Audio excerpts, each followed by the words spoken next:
اس programme کو آگے بڑھاتے ہوئے بڑے ہی ادب و احترام کے ساتھ مہمان اعزازی صدر پروگرام عالی جناب ارشد جمال صاحب سابق چیئرمین نگر پالیکا پریشد مئو سے گزارش کروں گا کہ وہ مائک پر آئیں اور اپنے الفاظ سے نوازے اس شعر کے ساتھ کہ نہ پوچھ گفتگو میں کیا اثر رکھتا ہے وہ، سنگ دل کو موم کرنے کا ہنر رکھتا ہے وہ۔ جناب ارشد جمال صاحب مائک پر۔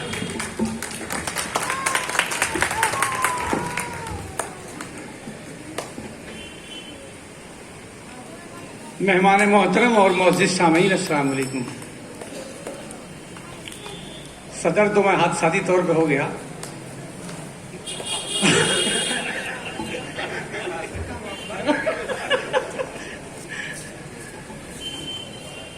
یہ بات درست ہے کہ آج جو ہمارے بیچ مہمان موجود ہیں، چاہے وہ شباب الدین صاحب ہوں چاہے خالد صاحب ہوں، یہ بہت ادبی اور علمی شخصیت ہیں، اور خاص طریقے سے شبلی سے جب کوئی آتا ہے تو لگتا ہے کہ اپنا کوئی بہت قریبی رشتہ دار آیا، اور ان سے بات کرنا، ان کے پاس بیٹھنا، ان کی باتوں کو سننا، ایسا لگتا ہے کہ قسمت کا دروازہ کھل گیا۔ آج بھی الحمدللہ ہم لوگ سنیں گے ہی۔ ڈاکٹر صاحب کے بارے میں سر اتنا میں بتاؤں کہ یہ بات صحیح ہے کہ ڈاکٹر صاحب ہمیشہ کچھ نہ کچھ لکھتے رہتے ہیں۔ مجھے یاد ہے کہ عالم بدی صاحب جو آپ کو MLA ہیں، مجھ کو فون کیا انہوں نے کہ یار تمہارے وہاں کون نور الحسن ہے، ان سے ملنا ہے۔ تو میں نے کہا کہ سر کیا ہوا، کیا کوئی خاص بات؟ تو کہا کہ ان کی میں نے 2-3 کتابیں پڑھی ہیں یار، ایسا آدمی ہے اور اتنی اچھی کتابیں انگریزی میں لکھا ہے، اور مجھ سے ان سے ملاقات کرنی ہے۔ تو وہ آئے مئو ملنے ڈاکٹر صاحب سے باقاعدہ۔ وہ بھی بڑے ادب نواز ہیں اور بڑے اچھے لوگوں کی قدر کرنا عالم بدی صاحب جانتے ہیں۔ ڈاکٹر صاحب نے جو اپنا پروگرام بتایا کہ واٹس ایپ کے ذریعے آپ لوگوں تک قرآن کی تشریحات کو پہنچاتے ہیں، اور جو کلاسز لیتے ہیں وہ آن لائن کلاسز لیتے ہیں، مگر ڈاکٹر صاحب آڈیو کے ذریعے آپ اپنا پیغام پہنچاتے ہیں۔ اگر یہی پیغام آپ ویڈیو کے ذریعے پہنچائیں تو یہ آپ کا پیغام بہت زیادہ لوگوں تک پہنچے گا، اور واٹس ایپ کے ذریعے پیغام پہنچا کر ابھی آپ کی کلاس میں 70 بچے تک پہنچے ہیں تو بڑے حیرت کی بات ہے۔ اس میں تو ہزاروں ہو جانا چاہیے تھا۔ جو کچھ بھی قدرت نے دیا ہے، چاہے وہ واٹس ایپ ہو، چاہے فیس بک ہو، چاہے انسٹاگرام ہو، چاہے ٹویٹر ہو، چاہے آپ کے یوٹیوب ہو، یہ سب اللہ کے بتائے ہوئے اور انہی کا بنایا ہوا تمام تر راستہ ہے جو ہم لوگوں تک پہنچا ہے۔ کسی بھی ذریعے کو ہم انسانوں کا اگر بنایا ہوا یا کسی خاص لوگوں کے لیے بنایا ہوا اگر ذریعہ سمجھتے ہیں تو غلط ہے، اور جو کچھ بھی تبلیغ کا ذریعہ قدرت نے فراہم کیا ہے ان سب کا استعمال کرنے کی سب سے زیادہ ذمہ داری مسلمانوں کی ہے، اور ہر علم و ہنر اور ہر فن جو ترسیل کا ذریعہ بن سکتا ہے اسے اپنانا چاہیے، اور لوگوں تک اس کے ذریعے اپنے پیغام کو پہنچانا چاہیے۔ ہمارا ایک یوٹیوب چینل چلتا ہے، آپ کی بات بہت سارے لوگ سنتے بھی ہوں گے۔ ڈاکٹر صاحب سے میری گزارش یہ ہے کہ اس پر کم سے کم 4-5 لوگ فالوورز ہیں اس کے۔ آپ کی جو کلاسز چلتی ہیں تو آڈیو ریکارڈنگ کر کے اس کو بھیجنے کے بجائے آپ ہمارے یوٹیوب چینل کے ذریعے اپنی باتوں کو لوگوں تک پہنچائیے، تو 1 منٹ میں آپ کی باتیں 1 دن میں 1 گھنٹے میں کچھ منٹوں میں ہی وہ کئی لاکھ لوگوں تک پہنچے گی۔ تو میں سمجھتا ہوں کہ آپ کے کام کو زیادہ فروغ ملے گا، اور جو آپ نے انتہائی درجے کا بہترین کام شروع کیا ہے اسے فروغ دینا ہم سب کی ذمہ داری ہے۔ ابھی آج صبح ایک تقریب میں تھا تو مولانا افتخار صاحب، ایک بچی نے قرآن ختم کیا ہوا تھا تو وہاں ان کا بیان ہو رہا تھا، تو انہوں نے بتایا کہ جب گناہوں کے بوجھ سے دبنے کے باوجود فیصلہ ہو چکا ہوگا قیامت کے دن کہ اب تمہیں جہنم میں جانا ہے، اور جب فرشتے جہنم کی طرف لے کے جائیں گے تو قرآن آپ کے راستے میں آ کر کھڑا ہو جائے گا۔ اگر آپ قرآن پڑھتے ہوں تو قرآن آپ کے راستے میں آ کر کھڑا ہو جائے گا اور کہے گا کہ یا رب العالمین، میں آپ کا کلام ہوں، اور اس شخص نے جس کو آپ جہنم میں بھیج رہے ہیں، اس نے آپ کے کلام کو دنیا میں اپنے سینے سے لگا کے رکھا تھا. تو اللہ رب العزت اس کی بخشش کر دیں گے. تو جو شخص، میں سمجھتا ہوں کہ قرآن کی جو تعلیمات ہے اس کو بھی کسی بھی زبان میں اگر دوسروں تک پہنچانے کا کام کرتا ہے تو یہ ایک انتہائی نیک فعل ہے اور انتہائی درجے ایک بہتر کام ہے. ابھی ہمارے مہمان محترم جو اعظم گڑھ سے تشریف لے آئے ہیں، ایک بہت ہی بہترین بات کہی تھی کہ قرآن اگر مسلمان یہ سمجھتا ہے کہ صرف ہمارے لیے ہے تو وہ غلط سمجھتا ہے. قرآن تو پوری کائنات کے لیے ہے، پوری دنیا کے لیے ہے. یہ الگ بات ہے کہ جن کے لیے اتارا گیا انہوں نے ہی چھوڑ رکھا ہے، اور ہم نے عمل کو چھوڑا ہے، اسی لیے ہماری ذلت اور خواری بڑھتی جا رہی ہے. ہمیں جن کے جو خود دنیا کی قیادت کرنے کے لیے آئے تھے، آج کسی ایک بہتر قائد کے لیے ترس رہے ہیں، اور دوسروں پر الزام لگانے سے کام نہیں بنے گا. خود کی اپنی ذمہ داریوں کو سمجھنا پڑے گا، اور جو کچھ ہم کر سکتے ہوں، 2 قدم چل سکتے ہوں، جس کام کے لیے بھی چلنا چاہیے، اور جو اچھی بات ہے وہ ہر حال میں کہنی چاہیے. اور کوئی ضروری نہیں کہ اچھی بات سب کو اچھی لگ جائے، لیکن اپنی اچھی بات کو کہنا چاہیے. یہ عنوان ایسا ہے کہ جس پر بات کرنے کے لیے بہت ہے، لیکن چونکہ آج میں جو 2 ہمارے معزز مہمان ہیں ان کو سننا چاہیں گے، اور یہ اچھی بات ہے کہ اب بعد نماز مغرب جو سننے والے لوگ تھے وہ اب رہ گئے ہیں، اور مہمانوں کو آپ سنیے اور اس سے استفادہ حاصل کریے. ڈاکٹر صاحب تھے نہیں جب میں نے ایک پیشکش کی تھی، شاید آپ کے کانوں تک آواز گئی ہوگی کہ میں نے یہ کہا تھا کہ آڈیو کے ذریعے ویڈیو کا آپ استعمال کریے. تو ویڈیو جیسے ہم لوگ کوئی بھی پوسٹ کرتے ہیں، تو اگر کوئی ریٹن پوسٹ ہو تو وہ پوسٹ جتنی جاتی ہے اس کے 10 ٹائم، اس کے 10 گنا اگر کوئی ویڈیو میں پوسٹ کرتے ہیں ہم لوگ تو اس کے 10 گنی تو کم سے کم جاتی ہی ہے. یعنی اگر اس کے ساتھ اگر کوئی ریٹن ہماری کوئی پوسٹ ہے یا آڈیو پوسٹ کرتے ہیں تو اس کے مقابلے میں اگر کوئی بھی چیز ویڈیو میں آپ دیں گے تو اسے زیادہ لوگ دیکھتے ہیں، کیونکہ ہر کوئی پڑھنا نہیں چاہتا، نہ ہر کوئی پڑھنا جانتا ہے. لوگ چاہتے ہیں کہ اپنا کام بھی کرتے رہیں اور سنتے بھی رہیں. تو اس لیے ویڈیو میں اگر اس کام کو آپ کریں گے تو شاید آپ اپنے مقصد میں زیادہ کامیاب ہوں گے. تو میں انہی باتوں کے ساتھ ایک بار تو پھر تمام اعظم گڑھ سے آئے ہوئے تمام مہمانوں کا مئو کی سرزمین پر دل کی گہرائیوں سے خیر مقدم کرتا ہوں اور استقبال کرتا ہوں. بہت بہت شکریہ. ایک چیز کی وضاحت میں کرنا چاہ رہا ہوں کہ جناب ارشد جمال صاحب کا نام چونکہ گیسٹ آف آنر کی لسٹ میں تھا، اس لیے آپ کو سسٹم کے خلاف جو ہے کال کر لیا گیا. اس کے لیے میں معذرت خواہ ہوں، لیکن اس کا مطلب یہ نہیں ہے کہ آپ کی صدارت ختم ہو گئی. ابھی صدارت باقی ہے، پروگرام ختم ہو جائے گا تبھی آپ کو یہاں سے اٹھنا ہے. السلام علیکم.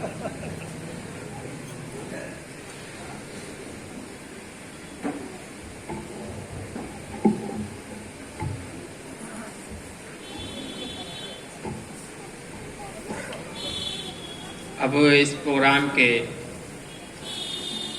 بس 2 ہی لوگ رہ گئے ہیں اور کچھ سرٹیفکیٹ رہ گئی، یہ دینا ہے.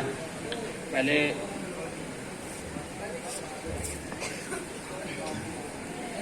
صدر صاحب کے حکم ہے صدر صاحب کا، تو اس کو بجا لانا ہی ضروری ہے اور بجا لانا ہے. خیر، تاریخ انسانی شاہد ہے کہ خطابت نے چمنستان عالم میں کیسے بڑے بڑے کارنامے انجام دیے ہیں. خطابت نے ایمان و یقین کی سمے روشن کی ہیں، رزق و ہدایت کے دریا بہائے ہیں. اس نے انسانوں کو قید و بندگی کی زندگیوں سے آرا کیا ہے. مظلوموں کو ظلم و جبر کے خلاف علم و بغاوت بلند کرنے کا حوصلہ دیا ہے، ظالموں کی حکومتوں میں تباہی مچائی، کمزوروں کو اپنے حق سے لڑنا سکھایا۔ جی ہاں، خطابت جب نبی کی زبان تک پہنچی تو ہدایت بن گئی، اور جب واعظ کی زبان سے السلام علیکم ورحمۃ اللہ وبرکاتہ۔ مہمانان گرامی، صدر مجلس اور مئو کے باوقار ہمارے معزز سامعین، ہمارے ماسٹر فیض صاحب نے میرے بارے میں جو ایگزیجریشن یہاں پر کیا ہے، جو اتنی ساری باتیں بتا دی میرے بارے میں، سوچ رہا تھا کہ کس کے بارے میں کہہ رہے ہیں۔ شباب بھائی بھی اس پہ کھڑے نہیں اتر رہے ہیں، میں اپنے کو کہیں شمار قطار میں نہیں گن رہا تھا، اتنی ساری باتیں انہوں نے کہہ دی۔ بعد میں انہوں نے میرا نام لیا، میں نے کہا ارے کہاں مجھے جو ہے وہ دو سلوں کے بیچ میں لا کے کھڑا کر دیا۔ بہرحال ماشاءاللہ، یہ میں مبارکباد دیتا ہوں اس مجلس کو سجانے والوں کے کہ انہوں نے بہرحال مئو کی سرزمین پر ایک شاندار مجلس قرآن فہمی کے سلسلے میں سجائی ہے۔ اس پر خود اللہ تعالیٰ کا شکر ادا کیا جائے، محفل سجانے والے کا شکر ادا کیا جائے، اور ان لوگوں کا شکر ادا کیا جائے جو اس محفل کی شان بڑھانے کے لیے یہاں پر موجود ہیں۔ ورنہ سچی بات یہ ہے کہ مئو کی سرزمین شیخ مصطفیٰ اعظمی کی سرزمین ہے، مئو کی سرزمین شیخ حبیب الرحمن اعظمی کی سرزمین ہے، مئو کی سرزمین شیخ ڈاکٹر نور حسن کی سرزمین ہے۔ وہاں پر میرے جیسے پورے علم سے نابلد انسان کی صحیح بات ہے کوئی جگہ نہیں ہے۔ ہم لوگ ان علوم کے بارے میں بالکل صفر ہیں جن علوم کے لیے مئو جانا جاتا رہا ہے، مئو جانا جاتا ہے۔ مئو کی اقوام عالم میں، خاص طور سے عالم اسلام میں مئو کی ایک پہچان ہے۔ مئو شیخ مصطفیٰ اعظمی کے نام سے پوری دنیا میں جانا جاتا ہے، مئو شیخ حبیب الرحمن اعظمی کے نام سے پوری دنیا میں جانا جاتا ہے۔ مئو اور اسی سے متصل قصبہ مبارک پور، صفی الرحمن مبارک پوری، قاضی اطہر مبارک پوری، یہ وہ نام ہے جن ناموں نے ان اعظم گڑھ کی سرزمین کو کہاں پہنچایا ہے جس کا ہم تصور نہیں کر سکتے۔ ہم تصور نہیں کر سکتے کہ کوئی یہ پہنچا کہ اچھا آپ مئو کے پاس کے رہنے والے ہیں، مئو شیخ مصطفیٰ اعظمی والا مئو، تو لگتا ہے کہ یار ہم کیا جانتے ہیں مئو کے بارے میں، ہمیں تو کچھ نہیں پتا۔ جب اگلا ہمیں بتاتا ہے کہ اچھا شیخ مصطفیٰ اعظمی کے مئو کے پاس کے آپ رہنے والے ہیں، تو ہمیں لگتا ہے کہ یار ہم کہاں ہیں، ہم پانی کے کس بلبلے میں ہیں۔ تو اللہ تعالیٰ کا بہت بڑا احسان یہ مئو کی سرزمین پر ہے کہ مئو نے ایسے لوگوں کو پیدا کیا ہے اور آج تک پیدا کرتا جا رہا ہے، مئو کی سرزمین پیدا کرتی جا رہی ہے، جن پر اہل علم فخر کرتے ہیں، اہل دنیا فخر کرتی ہے، اہل علم فخر کرتے ہیں۔ ڈاکٹر صاحب کے بارے میں، ڈاکٹر نور حسن صاحب کے بارے میں جب میں نے سنا کہ قرآن فہمی کی ایک انہوں نے تنظیم بنائی ہوئی ہے اور ایک مشن قرآن فہمی کا انہوں نے چلایا ہوا ہے، خاص طور سے ان طلباء کے لیے جو انگریزی زبان میں قرآن فہمی چاہتے ہیں، کیونکہ اس زمانے میں قرآن کا پیغام اپنی مادری زبان میں پہنچانا بہت آسان ہے، لیکن ان پیاسے مسافروں کے لیے جو اس مادری زبان اردو سے ناواقف ہیں اور قرآن کی تڑپ رکھتے ہیں، قرآن کے بارے میں جاننا چاہتے ہیں، کیونکہ اس وقت دنیا جس طرح سے ایک بے چینی اور کسا پرسی کے عالم میں گزر رہی ہے، بے چینی اس طرح کی کہ اربوں ڈالر، لاکھوں ڈالر روپیہ ان کے پاس ہے، لیکن وہ بے چین ہے، پریشان ہے۔ آپ تاریخ پڑھیں کہ اتنے بڑے بڑے لوگ فلمی ہستیوں کے، اسپورٹس کے، گیم کے اور بھی سیاست کے لوگ جو اس وقت یورپ میں اسلام قبول کر رہے ہیں، ان کے پاس دولت کی ریل پیل ہے، وہ ایک ایک منٹ میں کروڑوں ڈالر کماتے ہیں، لیکن بے چینی ان کو کہاں لے جا رہی ہے؟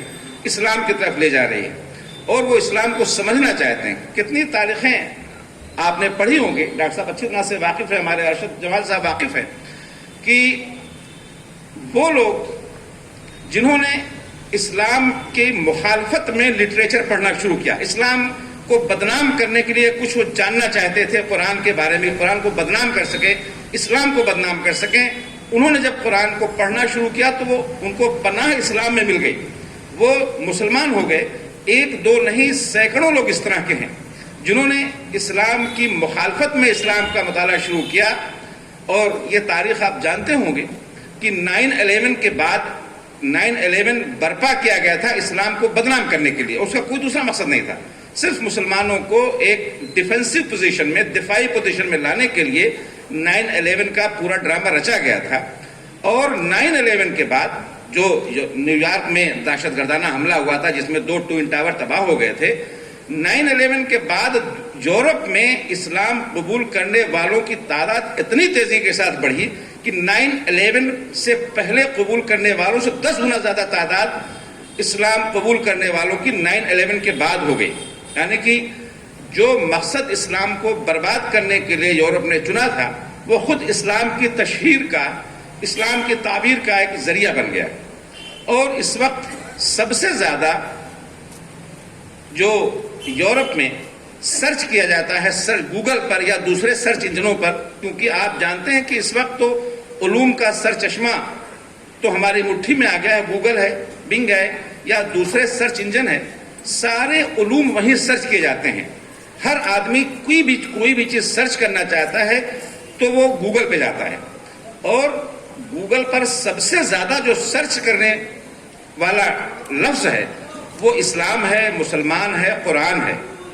قرآن کے ایسے نسخے اب گوگل پر اپلوڈ کر دیے گئے ہیں جو قرآن کی غلط تشریح کرتے ہیں, قرآن کا غلط متن پیش کرتے ہیں. یعنی غلط قرآن الفرقان کے نام سے, القرآن کے نام سے گوگل پر موجود ہے, جو غلط آیتیں لکھی ہوئی ہیں جس میں غلط معنی لکھے ہوئے ہیں, غلط تعبیرات لکھی ہوئے ہیں تاکہ اسلام کو بدنام کیا جائے.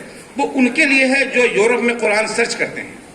تو ایسے میں اس ماحول میں جب غلط قرآن لوگوں کو پیش کیا جا رہا ہے, لوگ قرآن ڈھونڈ رہے ہیں تو انہیں غلط قرآن دیا جا رہا ہے, لوگ قرآن کی صحیح تفسیر ڈھونڈ رہے ہیں انہیں غلط تفسیر دی جا رہی ہے. ایسے ماحول میں قرآن کی صحیح تعلیم, قرآن چاہنے والوں کو قرآن کی صحیح تفسیر پیش کی جائے, کیا اس کا ہنر ہمارے اندر آ جائے, ہم اس لائق بن جائے کہ ہم قرآن کے صحیح تفسیر, صحیح تذکیر, قرآن کی صحیح تفہیم ان لوگوں کو پیش کریں جو پیاسے ہیں.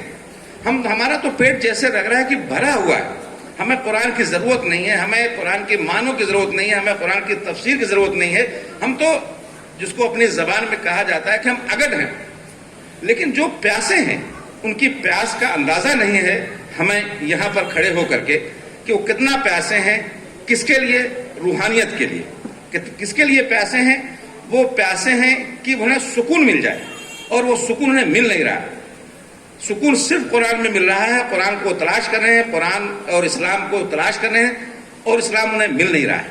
تو ایسے میں جو بھی ڈاکٹر صاحب جیسے مسلمان ہیں, خواہ وہ مئو میں ہوں, خواہ وہ نیو یارک میں ہوں, وہ اپنی کوشش میں لگے ہوئے ہیں کہ ہم ان پیاسوں تک قرآن کا صحیح مفہوم پہنچا دیں جو واقعی قرآن کو سمجھنا چاہتے ہیں, اسلام کو سمجھنا چاہتے ہیں, اسلام کی صحیح تعلیمات کو اسلام کے صحیح تناظر میں جاننا چاہتے ہیں. ہمارے نوجوانوں کی, خاص طور سے نوجوانوں کی بہت بڑی ذمہ داری اس وقت ہے. وقت شاید زیادہ میں لے رہا ہوں, لیکن کہنا ہے کہ واقعی یہ بہت بڑی ذمہ داری نوجوانوں کی, جسے نوجوان سمجھ نہیں پا رہا کہ ہم اس کے سر پر اللہ نے کتنا بڑا بوجھ ڈالا. اور نوجوان کا سمجھے گا میں خود نہیں سمجھ رہا, میں خود, میری جتنی بڑی ذمہ داری ہے قرآن کے لیے, قرآن کی کو عوام تک پہنچانے کے لیے, خود قرآن کو سمجھنے کے لیے, وہ میں خود اسے ادا نہیں کر رہا ہوں, میں دوسرے سے کیسے امید رکھوں.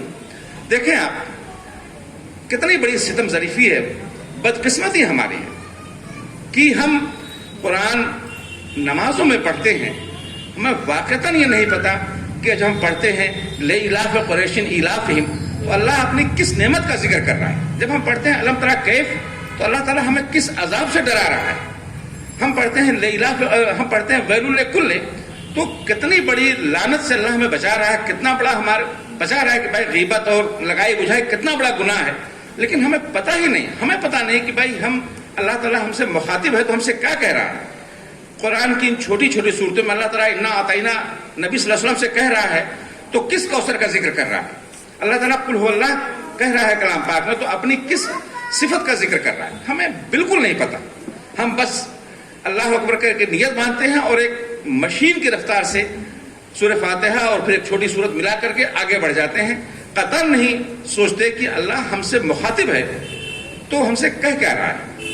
ڈاکٹر صاحب کی جو کوشش ہے وہ اسی ڈائریکشن میں ہے, اسی سمت میں ہے کہ کم سے کم ہم نمازوں میں جو پڑھ رہے ہیں وہ جان سکے کہ اللہ ہم سے مخاطب ہے تو کیا کہہ رہا ہے اللہ تعالیٰ.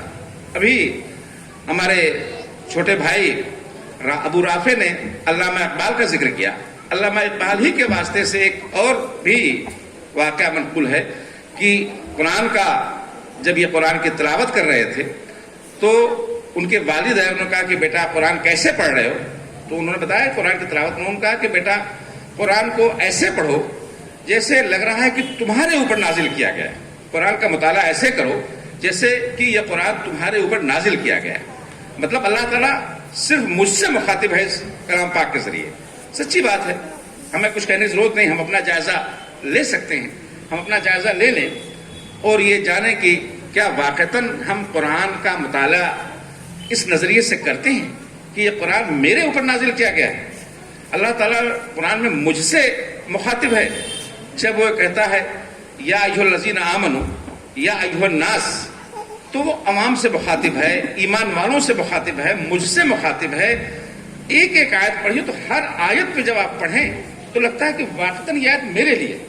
جو لوگ پڑھنے والے ہیں قرآن کا, جو لوگ مطالعہ کرتے ہیں, وہ محسوس کرتے ہیں کہ بھائی ہر آیت, کوئی بھی آیت ہے, وہ لگتا ہے کہ یہ تو یار میں تو اس میں مبتلا ہوں, یہ آیت تو میرے لیے ہے. لیکن یہ احساس بہت چنندہ لوگوں کو ہوتا ہے, بہت چنندہ. اللہ جس پہ اپنی رحمت نازل کر دیتا ہے ان کو یہ احساس ہوتا ہے. ورنہ ہم سب لوگ تو بس ہیں کہ کشتی میں بیٹھ گئے ہیں اور کشتی دریا میں بہہ چلی جا رہی ہے, کس ڈائریکشن میں جا رہی ہے, کس سمت میں جا رہی ہے, ہمیں اس کا احساس نہیں ہے. مئو تو ماشاءاللہ اس وقت علمی حلقوں میں, پھر میں یہ کہنا چاہوں گا کہ مئو میں اس وقت علمی تحریک جس تیزی کے ساتھ چل رہی ہے اس کی مثال اعظم گڑھ کے دوسرے شہروں یا قصبوں میں نہیں ہے. جس طرح پر یہاں پر علم کے حلقے ہیں, جس طرح سے یہاں پر تنظیمیں ہیں طلبہ کی گائیڈنس کے لیے, ان کی کاؤنسلنگ کے لیے کہ انہیں علم کے لیے کدھر جانا ہے, کدھر انہیں داخلہ لینا ہے. میں دیکھتا ہوں کہ اعظم گڑھ شبلی کالج کے لیے یہاں پر طلبہ کی تنظیمیں موجود ہیں جو رہنمائی کرتے ہیں کہ تمہیں داخلہ کیسے لینا ہے, کہاں لینا ہے. تو یہ ایک بڑی بات ہے کہ علم کے تئیں اگر نوجوانوں میں بیداری آ گئی ہے اور نوجوان سوچ رہے ہیں کہ ہمارا مستقبل علم میں ہے, علم حاصل کرنے میں ہے, تو یہ ایک بڑا انقلاب ہے جو مئو کی سرزمین پر پیدا ہو رہا ہے. اور اس انقلاب میں سب سے بڑا جو ایک لیڈنگ رول ہے, جو ایک رہنمائی ہے, وہ ہمارے جمال ارشد صاحب ہیں, ہمارے ڈاکٹر نور حسن صاحب ہیں. یہ جیسے بزرگ کر رہے ہیں تاکہ طلبہ اپنے ان خیالات کو عملی جامہ پہنا سکے جو خیالات ان کے ذہن میں تو ہیں لیکن زمین پر نہیں آ پا رہے ہیں. ان خیالات کو زمین پر لانے کے لیے رہنمائی کی ضرورت ہوتی ہے, جو رہنمائی ہمارے بزرگ یہاں پر ہیں اور دے رہے ہیں, اور رہنمائی طلبہ کو. دیکھیں اس وقت اسلام پر یہ رہنمائی تو عام بات ہے, اسلام پر اس وقت ایک یلغار ہے, چوطرفہ حملہ ہے. اور یہ یلغار اس لیے ہے کہ مسلمان دعوت کا جو ایک مطلب کام تھا, آگے بڑھ کر کرنے والا جو کام تھا, مسلمان اس سے رک جائیں اور اپنے دفاع میں لگ جائیں. تو اس وقت پوری دنیا میں اسلام کو دفاعی پوزیشن میں کھڑا کر دیا گیا ہے اسلام دشمنوں کے ذریعے. کبھی قرآن پر کوئی الزام لگا دیا جاتا ہے, کبھی نبی پاک صلی اللہ علیہ وسلم کی ذات مبارک پر کوئی الزام لگا دیا جاتا ہے, کبھی امہات المومنین کی ذات پر الزام, کبھی صحابہ کرام کی ذات پر الزام, کبھی مسلمانوں کے عام جو ان کے کلچر ہے, ان کی تہذیب ہے, ان کا جو تمدن ہے, اس پر ایک الزام رکھ کر کے بدنام کیا جاتا ہے تاکہ مسلمان اس کے دفاع میں آ جائیں اور پھر جو دعوت کا اصل کام ایگریسو وے میں کرنا ہے اس دعوت کے کام کو نہ کر سکیں. یہ ایک بہت بڑی سازش ہے جسے ہم سمجھ نہیں پا رہے ہیں کہ بار بار جو مدارس کو کہا جاتا ہے کہ مدارس دہشت گردی کے اڈے ہیں, یا یہ ملک کے خلاف تعلیم دے رہے ہیں, یا قرآن جو ہے وہ آپ دیکھیں نیٹ وغیرہ پہ اس طرح کے کلپس موجود ہیں جو قرآن کو بدنام کرنے کے لیے قرآن کی آیات کو سیاق و سباق سے نکال کر کے ہمارے برادران وطن کو بھڑکانے کے لیے قرآن کی آیت کو پیش کرتے ہیں، نبی صلی اللہ علیہ وسلم کی زندگی کے واقعات کو سیاق و سباق سے نکالنے کے لیے نکال کر کے پیش کرتے ہیں۔ مقصد صرف اس کا یہ ہے کہ مسلمان دعوت کے کام سے ہٹ کر کے اپنے دفاع میں لگ جائیں۔ اور یہ واقعہ ہے کہ اس وقت ہماری ساری طاقت دفاع میں لگ رہی ہے۔ ہم مدرسوں کا دفاع کر رہے ہیں کہ صاحب وہاں پر دہشت گردی نہیں پڑھائی جاتی، ہم قرآن کا دفاع کر رہے ہیں کہ صاحب قرآن کی آیات سے آپ کو سباق سے ہٹا کر کے پیش کی جا رہی ہیں، ہم حدیث کا دفاع کرتے ہیں کہ صاحب یہ حدیث اس پس منظر میں کہی گئی ہے۔ اور اصل کام جو ہے کہ ہم قرآن کو ان لوگوں تک پہنچائیں جو قرآن کو جانتے نہیں، اس کام کا ہمیں موقع ہی نہیں مل پا رہا ہے، ہم اپنے بچاؤ میں لگے ہوئے ہیں۔ تو یہ نوجوانوں کو، میں خود بھی اس میں شامل ہوں، نوجوان تو نہیں ہوں لیکن اس کام میں شامل ہوں کہ یہ کام ہمیں کرنا ہے، ڈاکٹر صاحب کر رہے ہیں، اور ہم سب لوگوں کو کرنا ہے کہ ہمیں اسلام کو بالکل اس کے صحیح تناظر میں، اس کے صحیح پس منظر میں، صحیح پرسپیکٹو میں، صحیح بیک گراؤنڈ میں قرآن کو ان لوگوں تک پہنچانا ہے جن کے دماغ ابھی بالکل خالی ہیں، جو قرآن کے بارے میں کسی بھی طرح کے جذبات یا تشدد کا شکار نہیں ہیں، جو قرآن کو ایک مذہبی کتاب سمجھتے ہیں، ان تک ہمیں قرآن پہنچانا ہے۔ یہ بتانا ہے کہ بھائی یہ اللہ تعالیٰ کا پیغام پوری دنیا کے لیے ہے، مسلمانوں کے لیے نہیں ہے۔ اللہ تعالیٰ بار بار کہتا ہے یا ایھا الناس، یا ایھا الناس۔ یا ایھا الناس کون ہے؟ اللہ تعالیٰ کی مخلوق تمام بندے، اللہ تعالیٰ کے تمام انسان اللہ تعالیٰ کے ایھا الناس ہے۔ تو ہم یا ایھا الناس کے پیغام کو یا ایھا المسلمین سمجھ کر کے بیٹھے ہوئے ہیں۔ تو اس کام کے لیے قابل مبارکباد ہیں وہ لوگ جو اس پیغام کو پہنچانے کا کام کر رہے ہیں، پہنچانے کی کوشش کر رہے ہیں۔ اللہ تعالیٰ اس کوشش کو کامیاب کرے اور دامے درمے سخنے جس سے بھی جو ممکن ہو سکے اس کام کو آگے بڑھانے کے لیے اپنا تعاون دے، چاہے قلم سے تعاون دے، چاہے پیسے سے تعاون دے، چاہے زبان سے تعاون دے، چاہے علم سے تعاون دے، چاہے 2 قدم چل کر کے تعاون دے، تاکہ اللہ کے پیغام کو اللہ تک پہنچانے کا جو فریضہ ہمارے اوپر ڈالا گیا ہے اس فریضے کو ہم کسی بھی طریقے سے انجام دے سکیں، تاکہ اللہ تعالیٰ کے ہاں ہماری گردن نہ جھکی رہے کہ جب اللہ تعالیٰ کہے کہ بھائی میرے پیغام کو میرے بندوں تک تم نے کیوں نہیں پہنچایا۔ بلغ ولو آیہ کا جو مفہوم ہے وہ یہی ہے کہ بھائی ایک ہی آیت صحیح لیکن میرے بندے تک پہنچا دو، تو کون پہنچائے گا؟ آج کی مجلس کے صدر محترم ارشد جمال صاحب، برادر عزیز ڈاکٹر محمد خالد صاحب، اس پروگرام کے آرگنائزر ڈاکٹر نورالحسن صاحب، اس پروگرام کے ناظم جناب فیض احمد صاحب، ڈائس پر بیٹھے ہوئے معزز حضرات، معزز سامعین، ترتیب تھوڑی سی بدل گئی، آخر میں تو صدارتی تقریر ہوتی ہے اور مجھے یہ دونوں فریضہ انجام دینا پڑ رہا ہے۔ پروگرام بہت اچھے ڈھنگ سے آرگنائز کیا گیا، اچھے مقصد کو لے کر آرگنائز کیا گیا، اچھی تقریریں بھی ہوئیں۔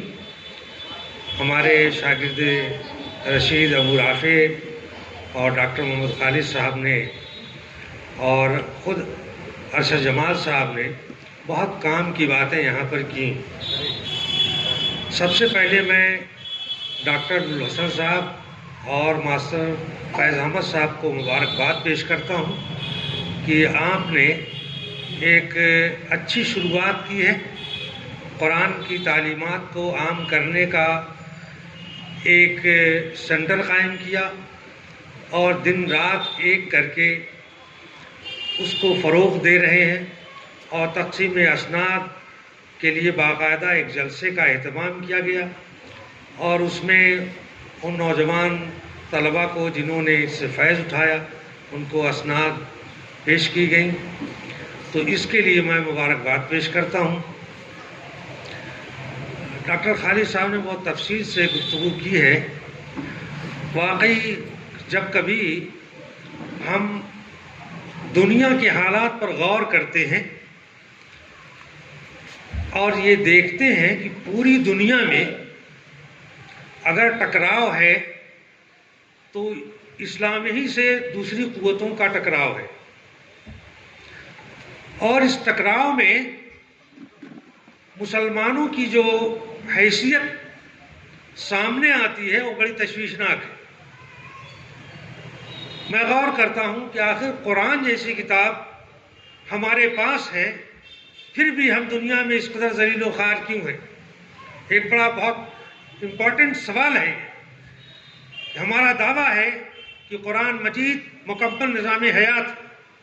اگر مکمل نظام حیات والی کتاب ہمارے پاس ہے تو ہماری یہ درگت کیوں ہے، ہمارا یہ حشر کیوں؟ یہ ایک امپورٹنٹ سوال ہے، اس پر غور کرنا چاہیے تمام اہل علم کو اور تمام سمجھ بوجھ رکھنے والے حضرات کو۔ پوری دنیا میں ہمارے سامنے چیلنج ہے اور ہمارے پاس قرآن جیسی کتاب ہے، اور ہم پوری دنیا میں منہ چھپائے پھر رہے ہیں، کہیں ہم سر اٹھا کر چلنے کے قابل نہیں ہیں۔ ایسا کیوں ہے؟ اس لیے ہے کہ ہم نے قرآن کو چھوڑ رکھا، قرآن کو ہم نے دعا تعویذ اور گنڈے کی کتاب سمجھ لیا ہے۔ اس کو جزدان میں لپیٹ کر ہم طاق پر رکھے رہتے ہیں، کبھی سال اور 1.5 سال میں اس کو اتار کے چوم چاٹ کر کے پھر رکھ دیتے ہیں۔ قرآن اس کے لیے نہ اترا، نہ اس کے لیے بھیجا گیا۔ قرآن علوم کا منبع ہے،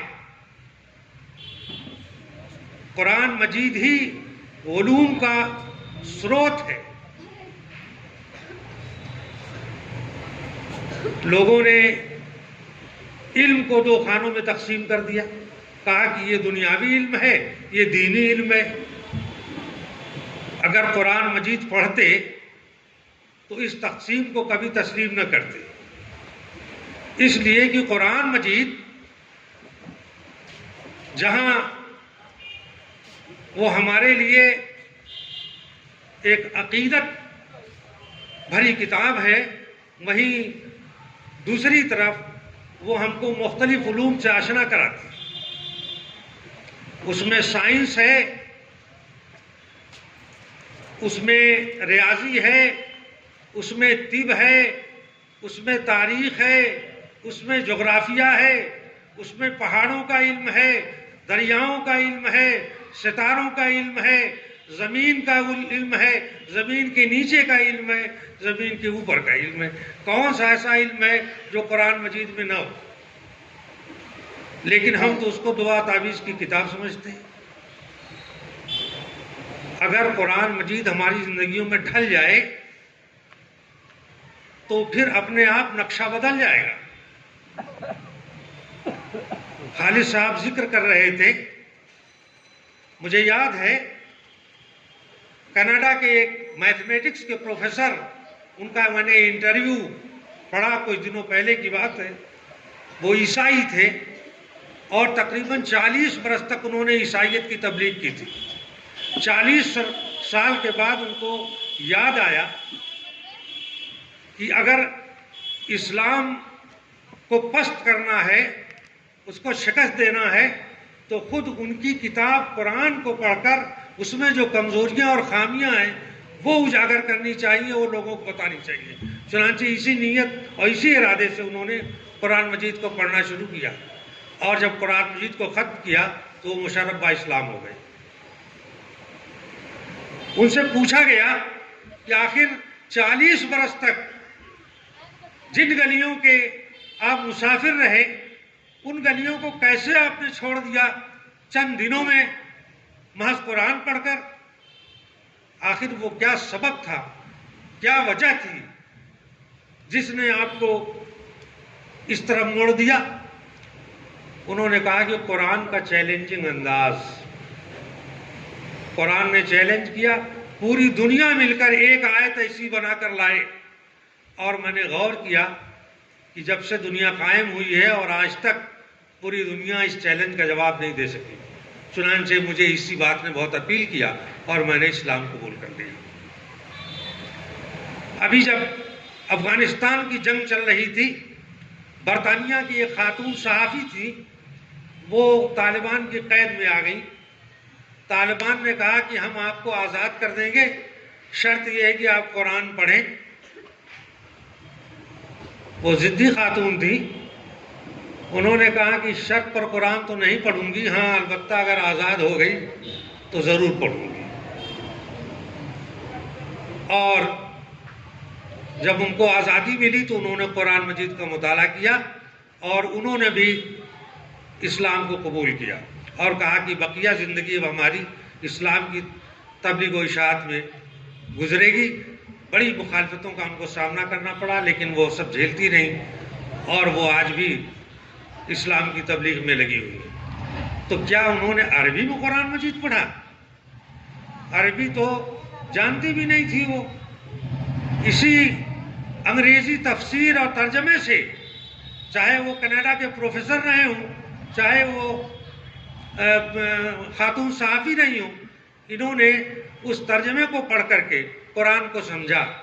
ہماری بدقسمتی یہ ہے کہ آج ہم اپنے بچوں کو ایسی تعلیم دینا چاہتے ہیں جس سے ہمارا بچہ پڑھ لکھ کر زیادہ سے زیادہ روپیہ کما سکے، روپیہ کمانے کی مشین بن جائے. ہم اس کو کمپیوٹر اور روبوٹ بنانا چاہتے ہیں، لیکن ہم چونکہ مسلمان گھر میں پیدا ہو گئے تو یہ احساس کہیں نہ کہیں کچوکے لگاتا ہے کہ بھئی مذہب بھی کچھ جاننا چاہیے. تو ایک معلم رکھ کر قرآن مجید یا عربی گھروں پر لوگ پڑھا دیتے ہیں.